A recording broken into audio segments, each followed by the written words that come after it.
చేస్తూ ఉన్నా. ఇంకొక అన్యాయమైన తమాషా ఏమిటో తెలుసా? అది విన్నప్పుడు నాకు నిజంగా ఆశ్చర్యం అనిపించింది. పొగాకు రైతులకట కష్టాల్లో ఉన్నారని ఆయన ఇప్పుడు గమనించాడట. అందుకే 50,000 రూపాయల వరకు వడ్డీ లేని రుణాలు 3 ఏళ్ల పాటు ఇస్తాడట.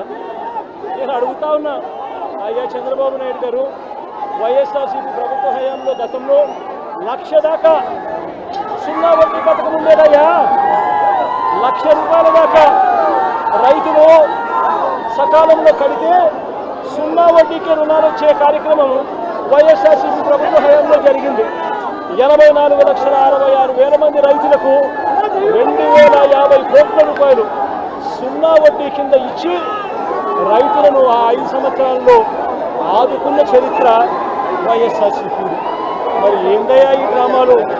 సున్నా వడ్డీ పథకాన్ని రద్దు చేశావు, రైతులకు రద్దు చేశావు, మహిళలకు సున్నా వడ్డీ పథకాన్ని రద్దు చేశావు, అందరినీ రోడ్డు మీద పడేసి ఇప్పుడు రైతులను ఆదుకోవాల్సిన సమయంలో ఒక కొత్త పథకం తీసుకొచ్చినట్టుగా 50,000 అట సున్నా వడ్డీకి అట ఇక పండగ చేసుకోండి అని చెప్పి డ్రామాలు ఆడుతూ ఉన్నాం. ఇంతకన్నా దౌర్భాగ్యమైన ప్రభుత్వం ఎక్కడైనా ఉంటుందా అని చెప్పి చంద్రబాబు నాయుడు గారిని గట్టిగా నిలదీస్తూ అని అడుగుతా ఉన్నాం. ఇదే చంద్రబాబు నాయుడు గారు అన్ని విధాల రైతులను అన్యాయం చేశాడు.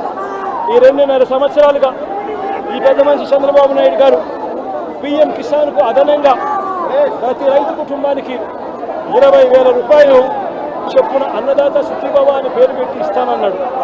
ఈ 3 ఏళ్ళకు కలిపి చంద్రబాబు నాయుడు గారు 20,000 3 ఏళ్ళు అంటే 60,000 ఇవ్వాలి.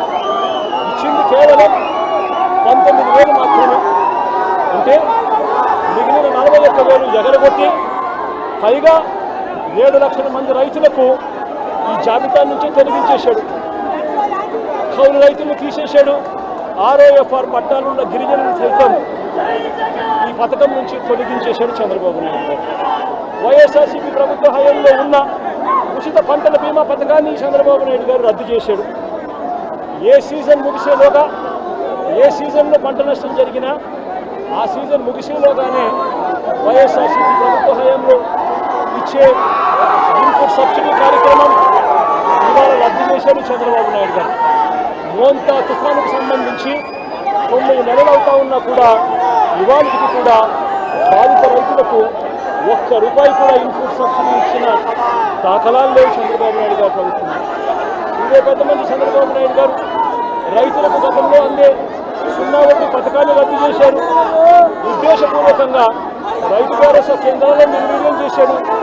ఈ క్రాప్ వ్యవస్థను నిర్వీర్యం చేశాడు. టెస్టింగ్ ల్యాబ్లను నిర్వీర్యం చేశాడు. రైతులకు అవసరమైన ఎరువులు సైతం ఈ 2 ఏళ్లలో విపరీతమైన రేట్లకు పెరగడమే కాకుండా మరోవైపున ల్యాక్లో దళారుల దగ్గర రైతులను కొనుగోలు చేయాల్సిన అద్భుతమైన పరిస్థితిలో ఈరోజు రాష్ట్రంలో వ్యవసాయ రంగం ఉంది. నేను అందుకే చెప్తా ఉన్నా, చంద్రబాబు హయాంలో గిట్టుబాటు ధర వచ్చింది. కేవలం ఏ రైతుకు గిట్టుబాటు ధర రాలేదు.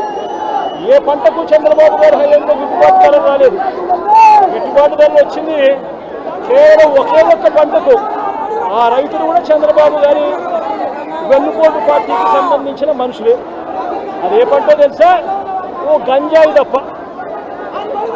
చంద్రబాబు నాయుడు గారు అంటాడు బియ్యం తింటే క్యాన్సర్ వస్తుందంట, కాబట్టి వరికి గిట్టుబాటు ధరలు రాకుండా డమాల్ చేసే కార్యక్రమం చేశారు.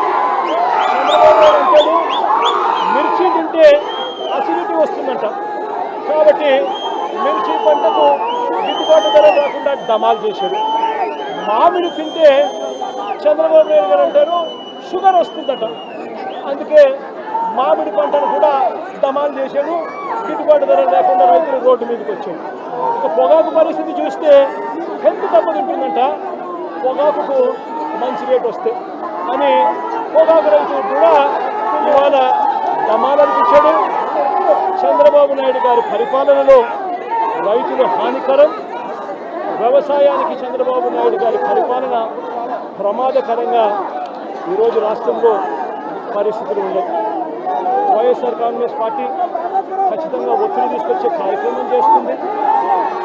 వైఎస్ఆర్ కాంగ్రెస్ పార్టీ రైతుల పక్షాన పోరాటం కొనసాగిస్తుంది.